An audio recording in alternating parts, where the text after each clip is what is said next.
Valentina, hora do nosso almoço. E aí? Tá bom. Olha a diferença. O prato da Valentina não quer comer verdura. Olha o meu, ó. Como eu sou pessoa que faço dieta, então eu tenho que comer salada.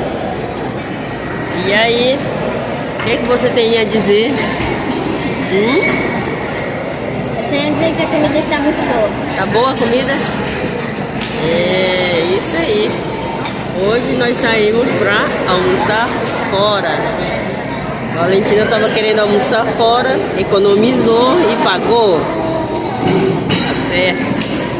Então, vamos nós. É nós. É frango empanado. É. Bom apetite. Tchau. Vamos almoçar.